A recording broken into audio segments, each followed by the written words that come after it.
Bueno, seguimos disfrutando de tu programa Sembradores de Vida. Estamos hablando sobre la Navidad, el nacimiento de nuestro Señor Jesucristo, y estamos de compañía con el Padre Kafka. Ahorita vamos a hablar, Padre, sobre la tradición del nacimiento.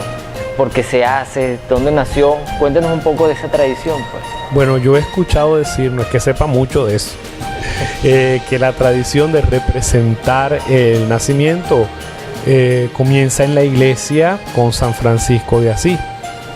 Realmente, quizás nosotros hoy, bueno, no te creas, hoy somos una cultura muy audiovisual y siempre el hombre ha sido audiovisual. Y entonces, de alguna forma, las representaciones, las imágenes religiosas, sobre todo en una sociedad donde quizás muchas personas no podían leer, no tenían acceso a las Sagradas Escrituras, era muy importante porque la representación te hace entrar por los ojos el misterio que estamos celebrando.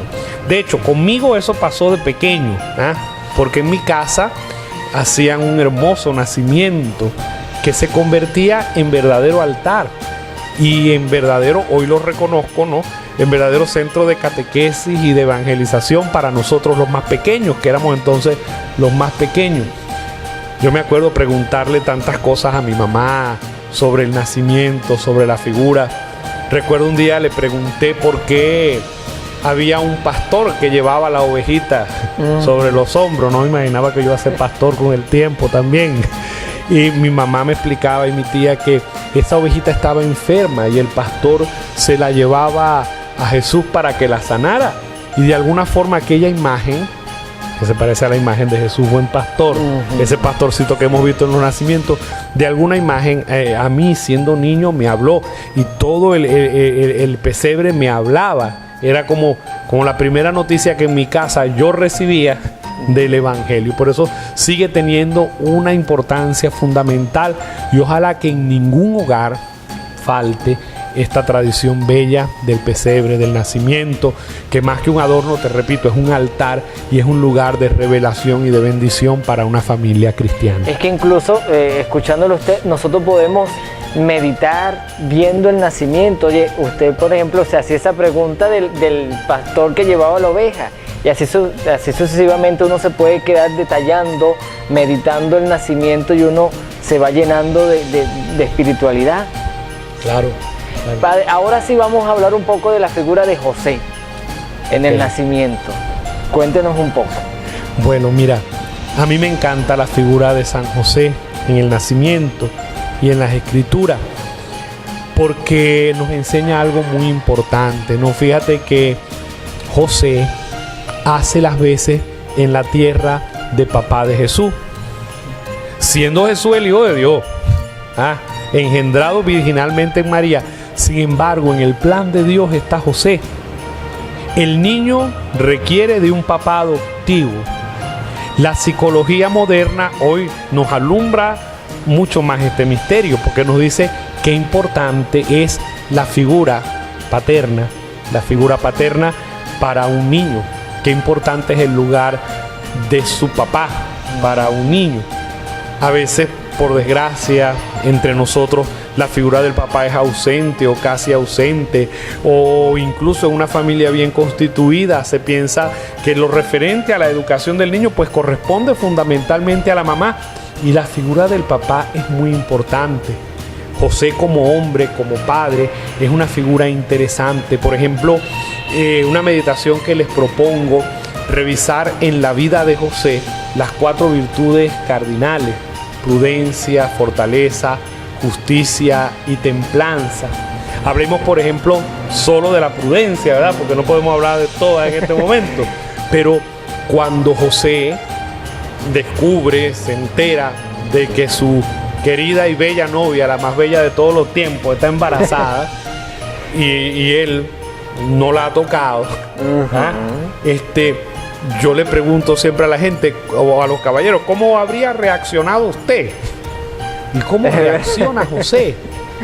José pensaba sobre esas cosas, meditaba.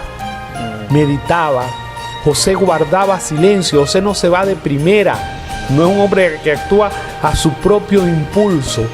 Y con la ayuda del ángel en el sueño, entonces José logra confrontar lo que está sucediendo con la palabra de Dios y descubrir el plan maravilloso de Dios, donde todo parecería indicar otro escenario, otro panorama, descubrir la voluntad maravillosa de Dios, porque José es un hombre prudente, es decir, piensa antes de actuar y antes de hablar, y por eso es justo, y por eso es humilde, y por eso qué importante ha sido que su figura de hombre le servirá de modelo al mismo Hijo de Dios, o dicho con otras palabras, Dios mismo aprenderá a ser hombre de José.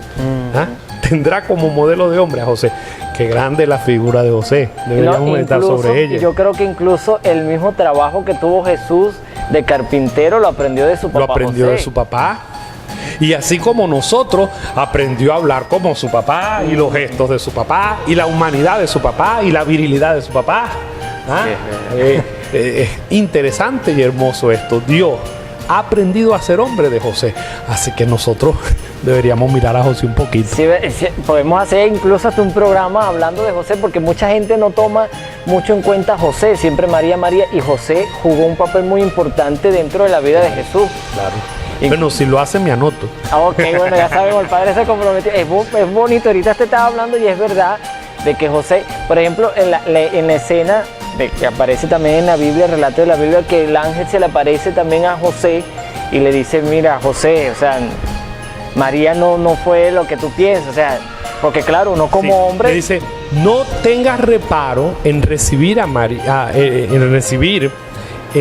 María en tu casa, porque lo que está sucediendo en ella es fruto del Espíritu Santo. Eso se lo dice el ángel a José en su sueño.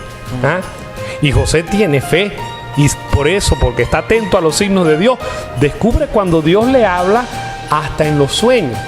Ahora, el dilema interior de José no es tanto quizás que él desconfíe de María. El dilema interior de José es que según la ley de Moisés él tendría que de alguna forma repudiarla, pero incluso decide hacerlo en secreto para no hacerle daño a ella. ¿Ves? O sea, José es un caballero también, es un caballero. Y bueno, tenemos tanto que aprender de él, de verdad. Sí, que verdad. Bueno, nos anotamos entonces, padre, para un programa de José, de la vida de José, porque sería interesante. Pero nosotros ahorita vamos a un corte y ya regresamos con más de Sembradores de Vida.